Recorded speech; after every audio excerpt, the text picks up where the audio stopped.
सर्वशक्तिमान परमेश्वर के वचनों के पाठों का संग्रह है।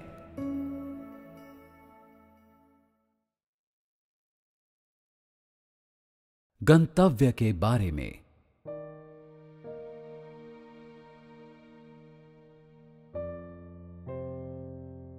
जब भी गंतव्य का जिक्र होता है, तुम लोग उसे विशेष गंभीरता से लेते हो। इतना ही नहीं, ये एक ऐसी चीज है जिसके बारे में तुम सभी विशेष रूप से संवेदनशील हो। कुछ लोग तो एक अच्छा गंतव्य पाने के लिए परमेश्वर के सामने दंडवत करते हुए अपने सिर जमीन से लगने का भी इंतजार नहीं करते। मैं तुम्हारी उत्सुकता समझता हूं, जिसे शब्दों में व्यक्त करने की आवश्यकता नहीं है। ये इससे अधिक कुछ नहीं है कि तुम लोग अपनी देह विपत्ति में नहीं डालना चाहते और भविष्य में चिरस्थायी सजा तो बिल्कुल भी नहीं भुगतना चाहते। तुम लोग केवल स्वयं को थोड़ा और उन्मुक्त, थोड़ा और आसान जीवन जीने देने की आशा करते हो। इसलिए जब भी गंतव्य का जिक्र होता है, तुम लोग खास तौर से बेचैन महसूस करते हो और डर जाते हो कि अगर तुम लोग पर्याप्त सतर्क नहीं रहे तो तुम परमेश्वर को नाराज कर सकते हो और इस प्रकार उस दंड के भागी हो सकते हो जिसके तुम पात्र हो। अपने गंतव्य की खातिर तुम लोग समझौते करने से भी नहीं हिचकते हो। यहां तक कि तुम में से कई लोग जो कभी कुटिल और चंचल थे, अचानक विशेष रूप से विनम्र और ईमानदार बन गए हैं। तुम्हारी ईमानदारी का दिखावा लोगों की मज्जा तक को कंपा देता है। फिर भी तुम सभी के पास ईमानदार दिल हैं और तुम लोगों ने लगातार बिना कोई बात छिपाए अपने दिलों के राज मेरे सामने खोले हैं। चाहे वो शिकायत हो, धोखा हो या भक्ति हो, कुल मिलाकर तुम लोगों ने अपनी आंतरिक प्रकृति के गहनतम कोनों में पड़ी चीजें मेरे सामने खुलकर कबूल की हैं। बेशक मैंने कभी इन चीजों पर ध्यान नहीं दिया, क्योंकि वे सब मेरे लिए बहुत आम हो गई हैं। लेकिन अपने अंतिम गंतव्य के लिए तुम लोग परमेश्वर का अनुमोदन पाने के लिए अपने सिर के बाल का एक रेशा भी गंवाने के बजाय आग के दरिया में कूद जाओगे। ऐसा नहीं है कि मैं तुम लोगों के साथ बहुत कट्टर हो रहा हूं। बात यह है कि मैं जो कुछ भी करता हूं, उसके रूबरू आने के लिए तुम्हारे हृदय के भक्ति भाव में बहुत कमी है। तुम लोग शायद ना समझ पाओ कि मैंने अभी क्या कहा है। इसलिए मैं तुम्हें एक आसान स्पष्टीकरण देता हूं। तुम लोगों को सत्य और जीवन की जरूरत नहीं है, ना ही तुम्हें अपने आचरण के सिद्धांतों की जरूरत है। मेरे श्रम साध्य कार्य की तो निश्चित रूप से जरूरत नहीं है। इसके बजाय तुम लोगों को उन चीजों की जरूरत है जो तुम्हारी देह से जुड़ी हैं। धन संपत्ति, हैसियत, परिवार, विवाह आदि। तुम लोग मेरे वचनों और कार्य को पूरी तरह से खारिज करते हो, इसलिए मैं तुम्हारे विश्वास को एक शब्द में समेट सकता हूं, उथला। जिन चीजों के प्रति तुम लोग पूर्णतः समर्पित हो, उन्हें हासिल करने के लिए तुम किसी भी हद तक जा सकते हो। लेकिन मैंने पाया है कि तुम लोग परमेश्वर में अपने विश्वास से संबंधित मामलों में ऐसा नहीं करते। इसके बजाय तुम सापेक्ष रूप से समर्पित हो, सापेक्ष रूप से ईमानदार हो। इसीलिए मैं कहता हूं कि जिनके दिल में पूर्ण निष्ठा का अभाव है, वे परमेश्वर के प्रति अपने विश्वास में असफल हैं। ध्यान से सोचो, क्या तुम लोगों के बीच कई लोग असफल हैं?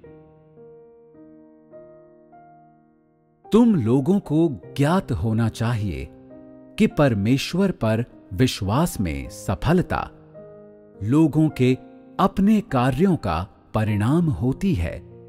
जब लोग सफल नहीं होते बल्कि असफल होते हैं, तो वो भी उनके अपने कार्यों के कारण ही होता है। उसमें किसी अन्य कारक की कोई भूमिका नहीं होती। मेरा मानना है कि तुम लोग ऐसी चीज प्राप्त करने के लिए सब कुछ करोगे जो परमेश्वर में विश्वास करने से ज्यादा मुश्किल होती है, और जिसे पाने के लिए उससे ज्यादा कष्ट उठाने पड़ते हैं, और उसे तुम बड़ी गंभीरता से लोगे, यहां तक कि तुम उसमें कोई गलती बर्दाश्त करने के लिए भी तैयार नहीं होगे। इस तरह के प्रयास तुम लोग अपने जीवन में लगाते हो, यहां तक कि तुम लोग उन परिस्थितियों में भी मेरी देह को धोखा दे सकते हो जिनमें तुम अपने परिवार के किसी सदस्य को धोखा नहीं दोगे। यही तुम लोगों का अटल व्यवहार और तुम लोगों के जीने का सिद्धांत है। क्या तुम लोग अभी भी अपने गंतव्य की खातिर मुझे धोखा देने के लिए एक झूठा मुखौटा नहीं लगा रहे हो, ताकि तुम्हारा गंतव्य पूरी तरह से खूबसूरत हो जाए और तुम जो चाहते हो वो सब हो? मुझे ज्ञात है कि तुम लोगों की भक्ति वैसी ही अस्थायी है जैसी अस्थायी तुम लोगों की ईमानदारी है। क्या तुम लोगों का संकल्प और वो कीमत जो तुम लोग चुकाते हो, भविष्य के बजाय वर्तमान क्षण के लिए नहीं है? तुम लोग केवल एक खूबसूरत गंतव्य सुरक्षित कर लेने के लिए एक अंतिम प्रयास करना चाहते हो, जिसका एकमात्र उद्देश्य सौदेबाजी है। तुम ये प्रयास सत्य के ऋणी होने से बचने के लिए नहीं करते, और मुझे उस कीमत का भुगतान करने के लिए तो बिल्कुल भी नहीं जो मैंने अदा की है। संक्षेप में, तुम केवल जो चाहते हो उसे प्राप्त करने के लिए अपनी चतुर चालें चलने के इच्छुक हो, लेकिन उसके लिए खुला संघर्ष करने के लिए तैयार नहीं हो। क्या यही तुम लोगों की दिली ख्वाहिश नहीं है? तुम लोगों को अपने को छिपाना नहीं चाहिए, न ही अपने गंतव्य को लेकर इतनी माथापच्ची करनी चाहिए कि ना तो तुम खा सको न सो सको। क्या ये सच नहीं है कि अंत में तुम्हारा परिणाम पहले ही निर्धारित हो चुका होगा? तुम लोगों में से प्रत्येक को अपना कर्तव्य अपनी पूरी क्षमता से खुले और ईमानदार दिलों के साथ पूरा करना चाहिए, और जो भी कीमत जरूरी हो उसे चुकाने के लिए तैयार रहना चाहिए। जैसा कि तुम लोगों ने कहा है, जब दिन आएगा तो परमेश्वर ऐसे किसी भी व्यक्ति के प्रति लापरवाह नहीं रहेगा जिसने उसके लिए कष्ट उठाए होंगे या कीमत चुकाई होगी। इस प्रकार का दृढ़ विश्वास बनाए रखने लायक है, और ये सही है कि तुम लोगों को इसे कभी नहीं भूलना चाहिए। केवल इसी तरह से मैं तुम लोगों के बारे में निश्चिंत हो सकता हूं, वरना तुम लोगों के बारे में मैं कभी निश्चिंत नहीं हो पाऊंगा, और तुम हमेशा मेरी घृणा के पात्र रहोगे। अगर तुम सभी अपनी अंतरात्मा की आवाज सुन सको और अपना सर्वस्व मुझे अर्पित कर सको, मेरे कार्य के लिए कोई कोर कसर न छोड़ो, और मेरे सुसमाचार के कार्य के लिए अपनी जीवन भर की ऊर्जा अर्पित कर सको, तो क्या फिर मेरा हृदय तुम्हारे लिए अक्सर हर्ष से नहीं उछलेगा? इस तरह से मैं तुम लोगों के बारे में पूरी तरह से निश्चिंत हो सकूंगा या नहीं? ये शर्म की बात है कि तुम लोग जो कर सकते हो वो मेरी अपेक्षाओं का एक दयनीय रूप से बहुत छोटा सा भाग है। ऐसे में तुम लोग मुझसे वे चीजें पाने की धृष्टता कैसे कर सकते हो जिनकी तुम आशा करते हो? तुम्हारा गंतव्य और तुम्हारी नियति तुम लोगों के लिए बहुत अहम हैं। वे गंभीर चिंता के विषय हैं। तुम मानते हो कि अगर तुम अत्यंत सावधानी से कार्य नहीं करते तो इसका अर्थ ये होगा कि तुम्हारा कोई गंतव्य नहीं होगा, कि तुमने अपना भाग्य बिगाड़ लिया है। लेकिन क्या तुम लोगों ने कभी सोचा है कि अगर कोई मात्र अपने गंतव्य के लिए प्रयास करता है तो वो व्यर्थ ही परिश्रम करता है? ऐसे प्रयास सच्चे नहीं हैं, वे नकली और कपटपूर्ण हैं। यदि ऐसा है तो जो लोग केवल अपने गंतव्य के लिए कार्य करते हैं वे अपनी अंतिम पराजय की दहलीज पर हैं, क्योंकि परमेश्वर में व्यक्ति के विश्वास की विफलता धोखे के कारण होती है। मैं पहले कह चुका हूं कि मुझे चाटुकारिता या खुशामद या अपने साथ उत्साह के साथ व्यवहार किया जाना पसंद नहीं है। मुझे ऐसे ईमानदार लोग पसंद हैं जो मेरे सत्य और अपेक्षाओं का सामना कर सकें। इससे भी अधिक मुझे तब अच्छा लगता है जब लोग मेरे हृदय के प्रति अत्यधिक चिंता या आदर का भाव दिखाते हैं, और जब वे मेरी खातिर सब कुछ छोड़ देने में सक्षम होते हैं। केवल इसी तरह से मेरे हृदय को सुकून मिल सकता है। इस समय तुम लोगों के विषय में ऐसी कितनी चीजें हैं जो मुझे नापसंद हैं। तुम लोगों के विषय में ऐसी कितनी चीजें हैं जो मुझे पसंद हैं। क्या ऐसा हो सकता है कि तुम लोगों में से किसी ने भी कुरूपता की वे सभी विभिन्न अभिव्यक्तियां महसूस न की हों जो तुम लोगों ने अपने गंतव्य की खातिर प्रदर्शित की हैं? अपने दिल में मैं ऐसे किसी भी दिल के लिए हानिकारक नहीं होना चाहता जो सकारात्मक है और ऊपर उठने की आकांक्षा रखता है, और ऐसे किसी व्यक्ति की ऊर्जा कम करने की इच्छा तो मैं बिल्कुल भी नहीं रखता, जो निष्ठा से अपने कर्तव्य का निर्वाह कर रहा है। फिर भी मुझे तुम लोगों में से प्रत्येक को तुम्हारी कमियों और तुम्हारे दिलों के गहनतम कोनों में मौजूद गंदी आत्मा की याद जरूर दिलानी होगी।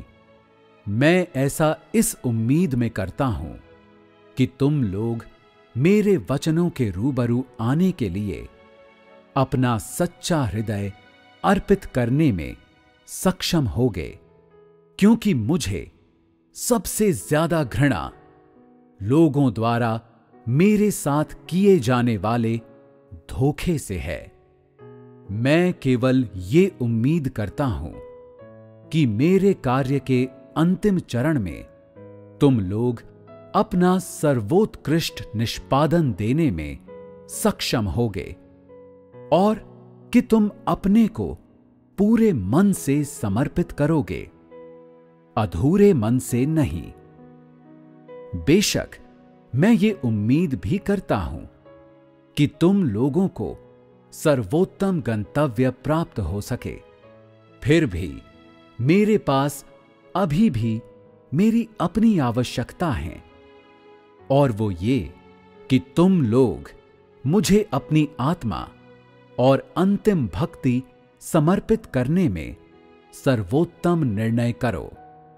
अगर किसी की भक्ति एकनिष्ठ नहीं है तो वो व्यक्ति निश्चित रूप से शैतान की संजोई हुई संपत्ति है, और मैं आगे उसे इस्तेमाल करने के लिए नहीं रखूंगा, बल्कि उसे उसके माता पिता द्वारा देखे भाले जाने के लिए घर भेज दूंगा। मेरा कार्य तुम लोगों के लिए एक बड़ी मदद है। मैं तुम लोगों से केवल एक ईमानदार और ऊपर उठने का आकांक्षी हृदय पाने की उम्मीद करता हूं, लेकिन मेरे हाथ अभी तक खाली हैं। इस बारे में सोचो, अगर मैं किसी दिन इतना दुखी होऊंगा कि उसे शब्दों में बयान न कर सकूं, तो फिर तुम लोगों के प्रति मेरा रवैया क्या होगा? क्या मैं तब भी वैसा ही सौम्य होऊंगा जैसा अब हूं? क्या मेरा हृदय तब भी उतना ही शांत होगा जितना अब है? क्या तुम लोग उस व्यक्ति की भावनाएं समझते हो जिसने कड़ी मेहनत से खेत जोता हो और उसे फसल की कटाई में अन्न का एक दाना भी नसीब ना हुआ हो? क्या तुम लोग ये समझते हो कि आदमी को बड़ा आघात लगने पर उसके दिल को कितनी भारी चोट पहुंचती है? क्या तुम लोग उस व्यक्ति की कड़वाहट का अंदाजा लगा सकते हो जो कभी आशा से भरा हो, पर जिसे खराब शर्तों पर विदा होना पड़ा हो? क्या तुम लोगों ने उस व्यक्ति का क्रोध निकलते देखा है जिसे उत्तेजित किया गया हो? क्या तुम लोग उस व्यक्ति की बदला लेने की आतुरता जान सकते हो, जिसके साथ शत्रुता और धोखे का व्यवहार किया गया हो। अगर तुम इन लोगों की मानसिकता समझ सकते हो, तो मैं सोचता हूं तुम्हारे लिए यह कल्पना करना कठिन नहीं होना चाहिए कि अपने प्रतिशोध के समय परमेश्वर का रवैया क्या होगा। अंत में मुझे उम्मीद है कि तुम सब अपने गंतव्य के लिए गंभीर प्रयास करोगे। हालांकि अच्छा होगा कि तुम अपने प्रयासों में कपटपूर्ण साधन न अपनाओ, अन्यथा मैं अपने दिल में तुमसे निराश बना रहूंगा। और ये निराशा कहां ले जाती है? क्या तुम लोग स्वयं को ही बेवकूफ नहीं बना रहे हो? जो लोग अपने गंतव्य के विषय में सोचते हैं पर फिर भी उसे बर्बाद कर देते हैं, वे बचाए जाने के बहुत कम योग्य होते हैं। यहां तक कि अगर वे उत्तेजित और क्रोधित भी हो जाएं, तो ऐसे व्यक्तियों पर कौन दया करेगा? संक्षेप में, मैं अभी भी तुम लोगों के लिए ऐसे गंतव्य की कामना करता हूं जो उपयुक्त और अच्छा दोनों हो। और उससे भी बढ़कर मैं उम्मीद करता हूं कि तुम लोगों में से कोई भी विपत्ति में नहीं फंसेगा।